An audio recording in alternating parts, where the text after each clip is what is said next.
Bisakah kita menjadi kaya dan rohani di saat yang bersamaan?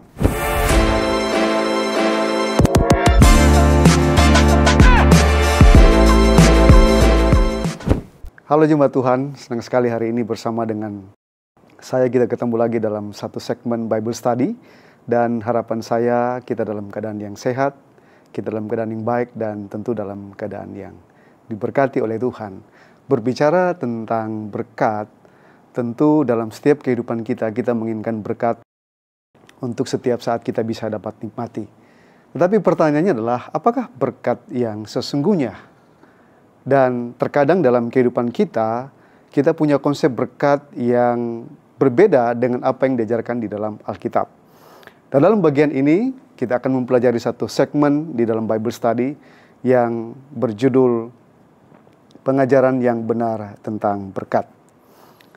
Dalam realita kehidupan kita saat ini, terkadang kita kurang memahami bahwa sesuatu yang indah, baik itu berkat, yang menyenangkan, yang seharusnya kita tahu itu berasal dari Tuhan. Terkadang juga dalam kehidupan kita, bahwa kita tanpa memahami bahwa berkat itu yang berasal daripada Tuhan, sehingga sebaliknya kita mengusahakan berkat itu dari kehidupan manusia yang berusaha untuk mendapatkan berkat. Berbicara tentang berkat juga, terkadang kita dipengaruhi oleh satu konsep yang namanya adalah sekularisme. Sekularisme mengajarkan berkat berbeda dengan apa yang diajarkan oleh agama. Tentu konsep berkat dalam bagian ini merupakan salah satu konsep berkat yang diajarkan oleh dunia. Salah satu faktor di dalam sekularisme mengajarkan tentang berkat adalah materi.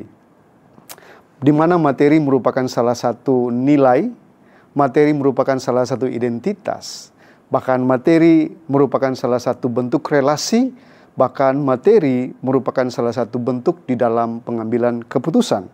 Di dalam bagian ini, materi memiliki satu konsep bahwa kekayaan satu-satunya kenyataan. Sehingga di dalam pemahaman seperti ini ada satu konsep yang muncul, yaitu I'm what I have. Aku adalah apa yang aku punya.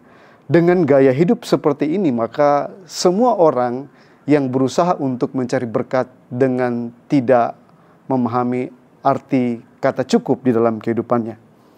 Salah satu quote yang terkenal adalah, righteousness is not how much you have, but how little you need. Kekayaan itu bukan seberapa banyak yang kita miliki, tetapi semakin sedikit kebutuhan kita. Dalam bagian ini Alkitab justru mengajarkan lebih baik memberi daripada menerima. Dalam segmen ini kita akan mempelajari tentang berkat dalam aspek materi, tetapi juga aspek rohani. Ada beberapa pertanyaan yang saya temukan. Yang pertama adalah, jika seseorang telah menjadi miskin atau melarat, pertanyaannya adalah, apakah berkat Tuhan tidak ada pada orang tersebut? Pertanyaan yang kedua, jika seorang mengalami kebangunan rohani, apakah itu berarti Tuhan telah memberkatinya sekalipun kurang secara materi? Pertanyaan yang ketiga adalah, apakah berkat selalu mengacu kepada keberuntungan? Atau apakah berkat selalu mengacu kepada nasib? Dan pertanyaan yang keempat adalah, apakah saya bisa meminta berkat kepada Tuhan? Dalam realita kehidupan, konsep berkat yang kita fahami terkadang tidak sesuai dengan apa yang diajarkan oleh firman Tuhan. Berkaitan dengan mentalitas yang pertama. Mentalitas yang pertama untuk kita memahami berkat adalah kita mengatakan, kalau Tuhan itu ada, kalau Tuhan itu bersama dengan saya, maka Tuhan akan menjawab semua kebutuhan. Tuhan akan menjawab semua apa yang saya minta, memberikan kelancaran di dalam setiap apa yang saya kerjakan. Ini merupakan salah satu mentalitas di dalam kehidupan manusia, termasuk dalam kehidupan orang percaya. Sehingga untuk kita melihat keberadaan Tuhan dengan satu konsep bahwa Tuhan akan menjadi Tuhan jika Tuhan mampu memberkati kehidupan saya. Bagian yang kedua, konsep yang tidak sesuai dengan firman Tuhan berkaitan dengan berkat adalah, jika Tuhan tidak memberkati saya, tidak menyembuhkan, apakah Yesus itu tetap menjadi Tuhan di dalam kehidupan saya?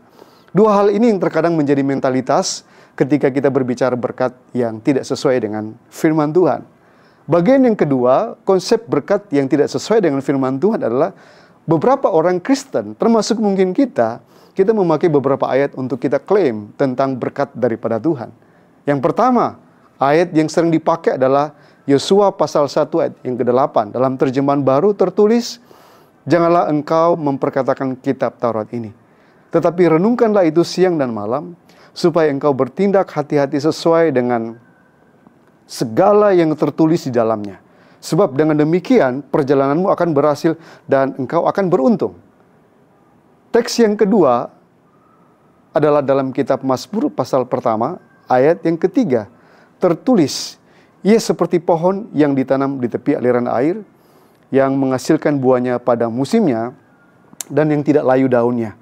Apa saja yang diperbuatnya berhasil. Dan dalam dua teks ini yang dipakai, ini menggambarkan tentang bagaimana ada banyak orang yang berusaha untuk mendapatkan berkat. Tetapi apa yang menjadi jawaban Kristen di dalam dua teks ini yang sering kita pakai? Dalam konteks ini adalah kita memang fahami, kita memang setuju bahwa apa yang disampaikan oleh firman Tuhan, memang Tuhan menjanjikan keberhasilan, Tuhan juga menjanjikan keberuntungan.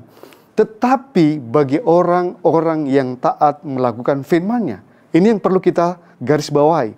Bagian yang kedua, kekayaan itu tidak hanya diukur dari segi kekayaan materi, tetapi juga bisa berarti dalam hal kesehatan, dalam kerumusan keluarga, dan yang terbesar adalah berkat keselamatan yang diberikan oleh Tuhan dalam kehidupan kita. Itu beberapa contoh ayat yang kita pakai ketika kita mengklaim janji Tuhan yang terkadang tidak sesuai dengan firman Tuhan. Nah, di dalam bagian ini selanjutnya kita akan memahami tentang konsep berkat di dalam Alkitab. Apa yang sesungguhnya Alkitab ajarkan dalam Alkitab berkaitan dengan firman Tuhan. Dalam perjanjian lama, konsep berkat dalam perjanjian lama. Berkat dalam perjanjian lama yang pertama kita akan bahas dalam berkat secara fisik, tetapi juga berkat secara rohani. Kata berkat dalam perjanjian lama diterjemahkan dengan istilah barak, yaitu to be blessed. Dalam bentuk kata kerja diberkati atau memberkati, diterjemahkan sebagai kata beraka. Kata barak atau beraka meliputi seluruh aspek kehidupan manusia. Kalau dalam aspek fisik, dalam hal kesehatan, dalam hal kekuatan, dalam hal ekonomi, dalam kelimpahan materi, dalam aspek sosial, bahkan dalam hal hubungan yang harmonis dengan sesama. Itu berkat secara fisik.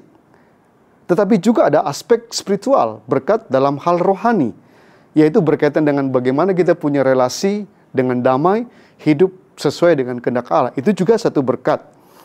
Berkat dalam perjanjian lama juga tentu berbicara tentang berkat kemurahan. Berkat kemurahan berbicara tentang peran utama Allah sebagai inisiator. Berkat yang menyediakan kebutuhan kepada umatnya. Dalam Ulangan pasal yang ke-28 ayat yang ke-8 tertulis, Tuhan akan memerintahkan berkat ke atasmu, di dalam lumbungmu dan di dalam segala usahamu. Ia akan memberkati engkau di negeri yang diberikan kepadamu oleh Tuhan Allahmu. Hal ini menunjuk kepada peran utama Allah sebagai inisiator. Allah yang menginisiatifkan berkat itu diberikan kepada umatnya. Bukan musim, bukan waktu panen, tetapi Tuhan sebagai inisiator yang menyediakan berkat bagi kebutuhan umatnya. Bagian yang ketiga, kalau kita melihat berkat dalam perjanjian lama, berkat yang ketiga adalah berkat dalam bentuk material, benda.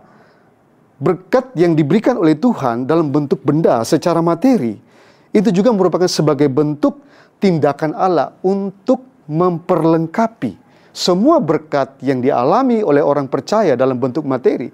Itu sebagai satu tujuan, Tuhan akan memperlengkapi umatnya untuk memenuhi kebutuhan jasmaninya. Seperti yang tertulis dalam Amsal pasal 10, ayat yang ke-22 tertulis, berkat Tuhanlah yang menjadikan kaya, susah payah tidak akan menambahinya. Hal ini memang berbicara berkat secara materi. Tetapi penekanan di dalam Amsal 10 ayat 22 itu berbicara bukan seberapa banyak materi yang kita miliki, tapi berbicara tentang bagaimana perkenanan dan kehadiran Tuhan sebagai bentuk kekayaan terbesar di dalam setiap apa yang kita miliki. Itu yang kita lihat ketika kita berbicara tentang konsep berkat dalam perjanjian lama. Selanjutnya kita bisa melihat konsep berkat di dalam Perjanjian Baru. Istilah berkat dalam Perjanjian Baru menggunakan istilah kata eulogio. Istilah eulogio itu berasal dari kata eu yang artinya baik dan lego yang artinya perkataan atau ucapan. Dalam konteks Alkitab, eulogio berbicara tentang sebagai satu berkat dalam ucapan. Berkat yang disampaikan Allah kepada kita sebagai umatnya. Dan ketika Allah menyampaikan berkat dalam bentuk ucapan, itu merupakan satu bentuk penyataan, tetapi juga sebagai bentuk pewahyuan apa yang akan diberikan Tuhan di dalam kehidupan kita. Baik itu pemulihan, baik itu kondisi kelimpahan, kesehatan, keuntungan, kedamaian, bahkan keselamatan. Dan ketika Tuhan mengucapkan berkat kepada umatnya sebagai salah satu kedaulatan dan kasih Tuhan kepada orang yang percaya kepadanya. Kata eulogio ini berkaitan juga atau tertulis di dalam kitab Markus pasal 6 ayat 41. Yang tertulis, dan setelah Yesus mengambil 5 roti dan 2 ikan itu, Ia menengadahkan langit dan mengucap berkat, lalu memecah-mecahkan roti itu. Kata berkat di dalam ayat ini adalah eulogio, yang berarti memuji, yang berarti memuliakan. Akan tetapi yang Yesus lakukan ketika Yesus menyampaikan berkat bukan kepada makanan itu, bukan kepada roti, atau bukan kepada ikan, tetapi melainkan Yesus memberkati dengan konteks dia menyampaikan ucapan berkat itu kepada Bapa di surga. Nah, ini menjadi beberapa dasar yang sangat penting ketika kita memahami konsep berkat dalam Perjanjian Lama ataupun konsep berkat di dalam Perjanjian Baru. Sekarang menjadi pertanyaan bagi kita adalah pengajaran yang benar tentang berkat di dalam kekristenan dengan beberapa konsep yang kita sudah pahami. Nah, pengajaran berkat yang sesungguhnya di dalam kehidupan kita yang kita bisa pahami. Yang pertama, berkat di dalam ketaatan. Berkat di dalam ketaatan. Kejadian pasal 12 ayat 1 sampai dengan ayat yang ketiga tertulis, Aku akan memberkati orang-orang yang memberkati engkau dan mengutuk orang-orang yang mengutuk engkau, dan olehmu semua kaum di muka bumi akan mendapat berkat. Ayat yang ketiga dan selanjutnya. Berkat dalam konteks ini berbicara tentang karena ketaatan Abraham, sehingga melalui ketaatannya Abraham dan keluarganya diberkati, bahkan orang-orang di sekelilingnya juga diberkati oleh Tuhan. Berkat oleh karena ketaatan. Yang kedua, pengajaran yang benar tentang berkat adalah berkat berbicara dalam konteks berkat teguran Allah dalam kehidupan kita.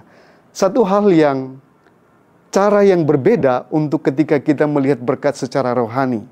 Di dalam Ayub pasal 5 ayat yang ke-17 tertulis, Sesungguhnya berbahagialah manusia yang ditegur Allah, sebab itu janganlah engkau menolak didikan yang Maha Kuasa.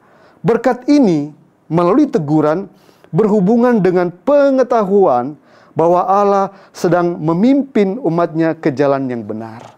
Ini juga berkat dalam kehidupan kita ketika kita melihat berkat bukan hanya dari segi materi, tetapi juga berbicara dalam berkat dalam konteks ketaatan, tetapi juga berkat di dalam ketika Tuhan menegur seseorang ataupun menegur diri kita dengan tujuan itu sepengetahuan Tuhan. Tuhan sedang mengarahkan seseorang menuju kepada jalan yang benar.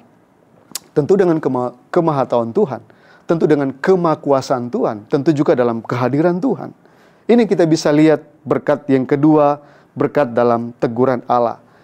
Berkat yang ketiga dalam konteks pengajaran yang benar adalah berkat di dalam memuliakan Allah. Ini teraplikasi dalam kehidupan kita sebagai orang yang percaya dan sebagai orang yang mengalami berkat Tuhan. Berkat dalam memuliakan Allah. Satu pertanyaan di awal, bisakah kita menjadi kaya dan rohani di saat yang bersamaan? Ini merupakan salah satu hal yang paling baik, pertanyaan baik untuk orang lain ataupun untuk diri kita. Apakah kita bisa menjadi kaya sekaligus kita menjadi orang yang rohani di waktu yang sama? Di dalam 1 Timotius ayat 6,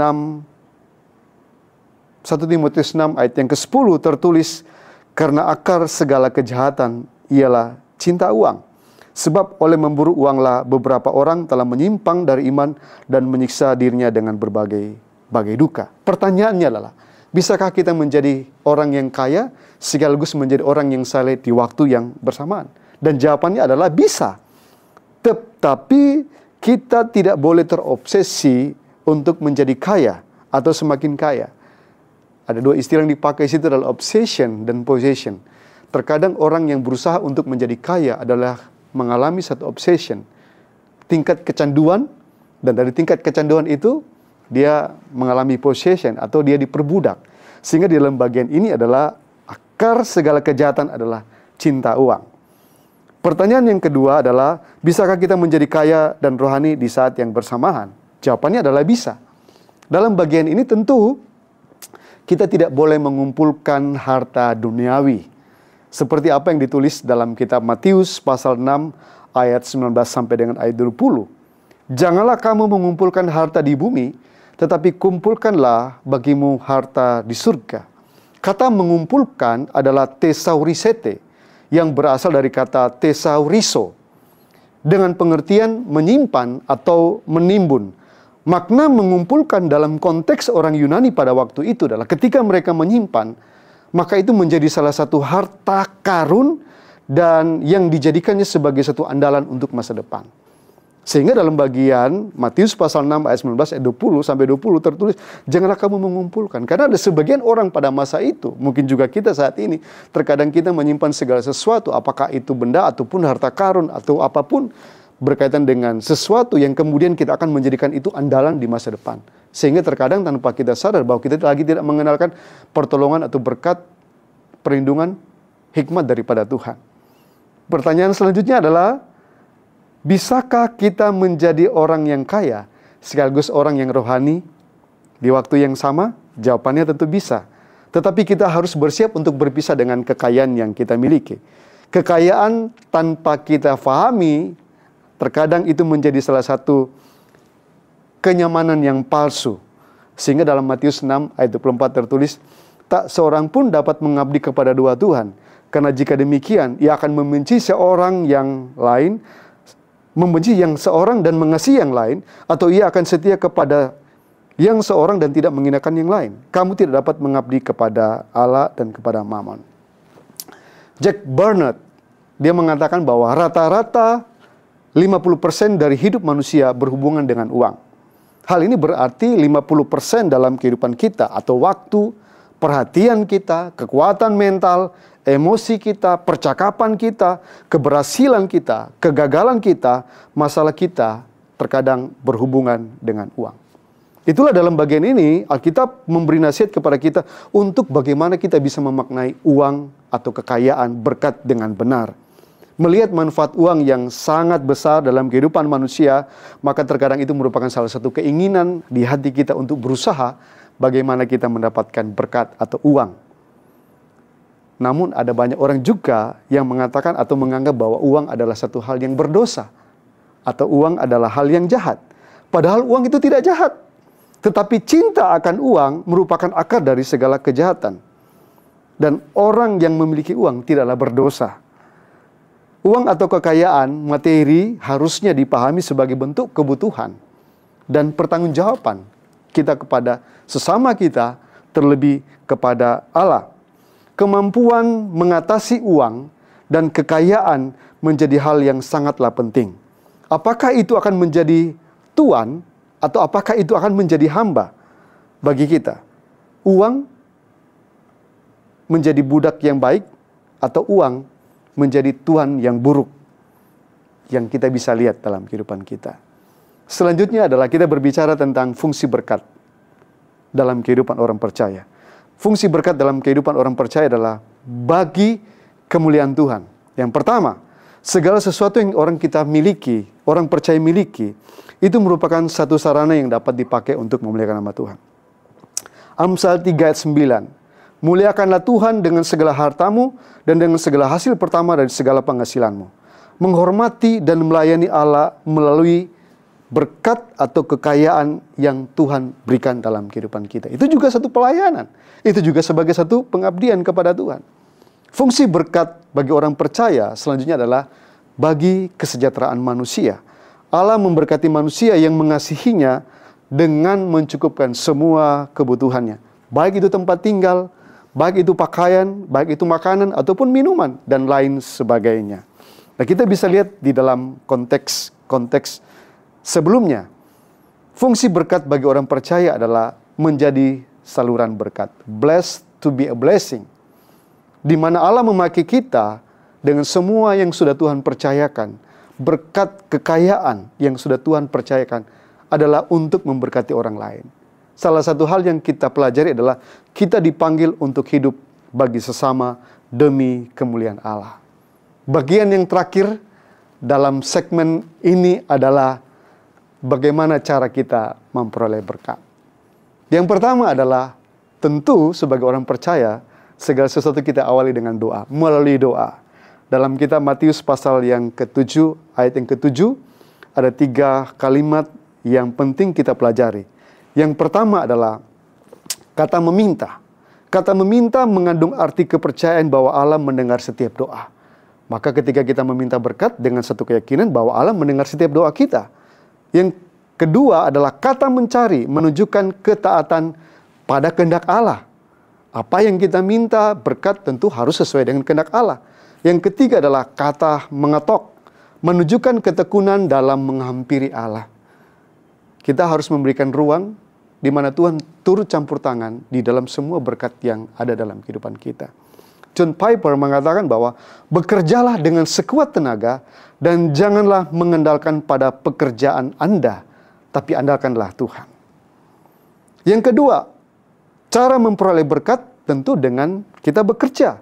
Di dalam kitab Kejadian pasal yang kedua ayat 15. Tuhan Allah mengambil manusia itu dan menempatkannya dalam Taman Eden untuk mengusahakan dan memelihara taman itu. Kata mengusahakan abad dalam terjemahan Perjanjian Lama, teks Ibrani adalah abad. Teks ini berkaitan dengan ketika kita bekerja, kita harus mengeluarkan semua potensi, segala pikiran, tenaga, kemampuan, keterampilan, ide. Bahkan kita harus bertanggung jawab. Yang kedua adalah kata memelihara atau syamar. Dengan terjemahan mengawasi, memelihara, melindungi, bahkan peduli dan bertanggung jawab dengan semua yang ada yang kita kerjakan. Kata abad dan kata syamar dalam konteks pekerjaan menunjukkan bahwa manusia itu bukan raja atas alam semesta, lingkungan atau tempat kita bekerja. Tetapi manusia itu sebagai hamba yang menjadi mitra Allah untuk mengerjakan segala sesuatu. Termasuk di dalam segala bentuk apa yang kita kerjakan di dalam dunia ini, di dalam alam semesta ini.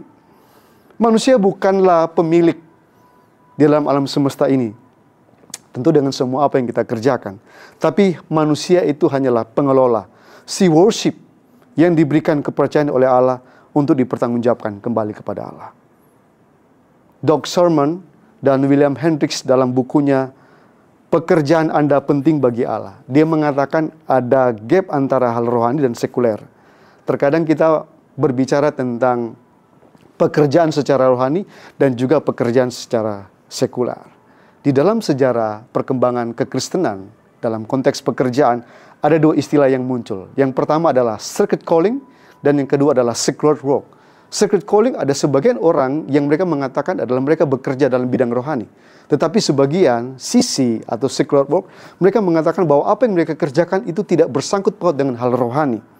Tetapi sayangnya di dalam kehidupan seseorang, dua pemikiran ini muncul.